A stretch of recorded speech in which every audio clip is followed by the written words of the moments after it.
అయ్యా ఆదివారము అన్యులు పెళ్ళిళ్ళు పెడుతున్నారు మా బంధువులు, అలాగే క్రైస్తవులు కూడా ఈ దినములో ఆదివారం పెళ్ళిళ్ళు పెట్టేస్తున్నారు.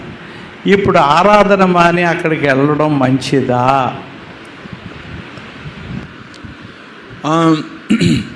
ఇప్పుడు వాళ్ళ పెళ్ళిళ్ళు మీరు వెళ్ళనంత మాత్రాన ఆగవు. ఎవరు మీకోసం చూడరు, మిమ్మల్ని పిలుస్తారు అంతే.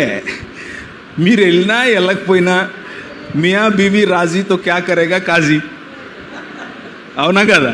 వాళ్ళిద్దరూ ఒప్పుకుంటారు, కుబూల్ హై అంటారు. లేకపోతే పంతులు గారు మంగళం భగవాన్ విశ్వం చదువుతాడు, అయిపోతుంది. మీరు వెళ్ళినా వెళ్ళకపోయినా అక్కడ ఒరిగేది ఏమీ లేదు. కానీ ఆ ఒక్క వారంలో ఆదివారం పూట మీకున్నటువంటి ఆరాధన భావాన్ని మీరు మీ ప్రభువుతో, వాట్ ఈస్ దిస్, ఇదేంటి, ఇది జస్ట్ ఒక సమాజ మందిరం కాదు, this is a temple of God. ఇది దేవునితో కలుసుకునేటటువంటి, మనందరం ఇలా కలిసినప్పుడు దేవుడు మన మధ్య నివాసం చేస్తాడు.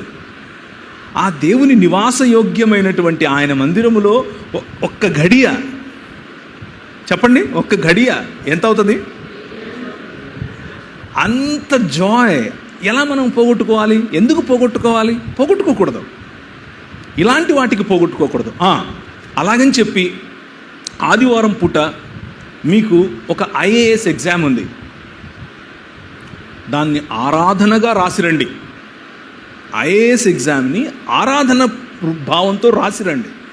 ఇంజనీరింగ్ ఎగ్జామ్ చదువుకునే పిల్లలు ఇలాంటి దాన్ని ఏమంటారు, మతపరమైన మాటల్లో పడి అమ్మ ఆదివారం ఎగ్జామ్ రాయను నేను చర్చికే పోతాను, అది ఓవర్ యాక్షన్ అంటారు.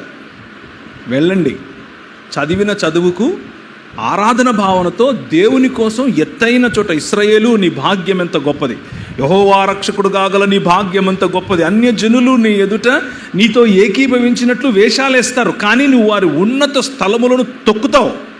తొక్కటం కోసం పిలిచాడు ఆయన నిన్ను. పిలిచినప్పుడు నువ్వు ఎలా ఉండాలి?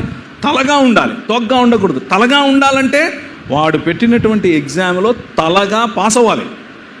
సో అలాంటి వాటికి మీ పిల్లల్ని అనుమతించండి, పంపండి. పెళ్ళిళ్ళు అయ్యారు, పెద్ద మనుషులు అయ్యాయి, ఓణీల ఫంక్షన్ వచ్చింది, మా పక్కింట్లో కేక్ కట్ చేస్తున్నారు, మీరు వెళ్ళినా వెళ్ళకపోయినా ఫరక్ నీ పడతా, ఎవడు పట్టించుకోండి నిన్ను.